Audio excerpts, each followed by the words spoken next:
AJ Terrell had an amazing breakout year that no one talked about in the 2021 NFL season.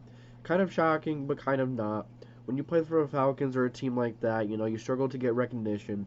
You struggle to, really get your name out there. But AJ Terrell was one of the best corners last year, and with Trevon Diggs having the year he did, that really overshadowed it as well. But I'd like to welcome you guys to the JDW Sports Talk Show, where every fan is welcome. And today we're talking about one of the most underrated corners in the league.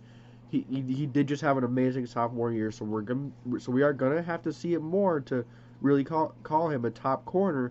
But AJ Terrell showed that he had the physical tools that he can absolutely be an amazing quarterback for this Atlanta Falcons team for years to come.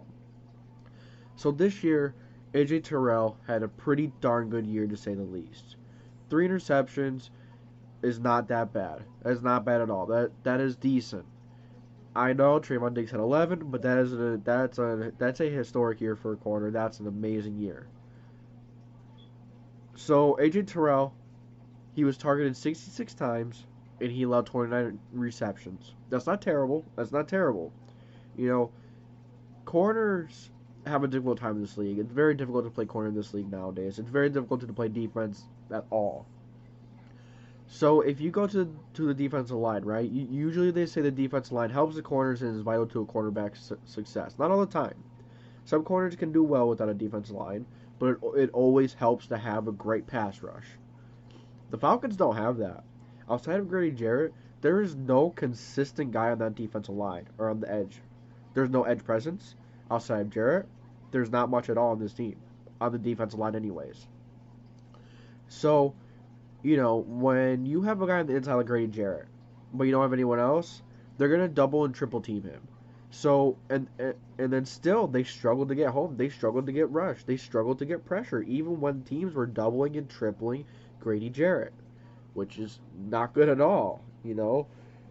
And and you're asking why is this important to how AJ Terrell played? Well, defensive lines and great pass rush tremendously help corners. It makes it a lot easier on their job. It makes their job a lot easier. AJ Terrell still made the best of what he had. AJ Terrell still had an amazing year. And don't forget, he played some pretty damn good wide receivers. He played Mike Evans twice a year. And then he played Stefon Diggs this year. He played Deebo Samuel over in San Fran. Robbie Anderson and David Moore over in Carolina. Yeah, he played some pretty darn good wide receivers. Terry McLaurin, the Washington football team. He played some pretty damn good receivers this year. Some pretty damn good teams. And he still made it work. He still did what he had to do.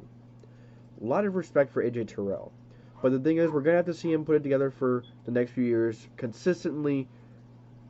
And he can absolutely do it. He has proven that he is worth that number 16 overall pick.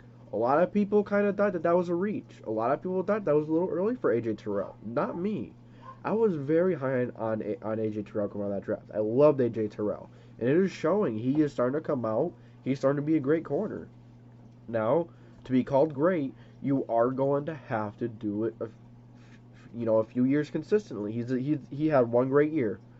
So I'm calling him great after one great year. Can't do that, I'm just getting too excited too quick. But yeah, AJ Terrell had an amazing year.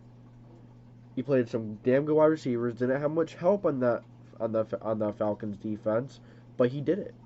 So I thank you guys for tuning in to the JDW Sports Talk Show, where every fan is welcome. If you enjoy, make sure to like, subscribe, and put the post notification bell on, so you don't miss any future content. That's going to be it. And this is the JDW Sports Talk Show signing off.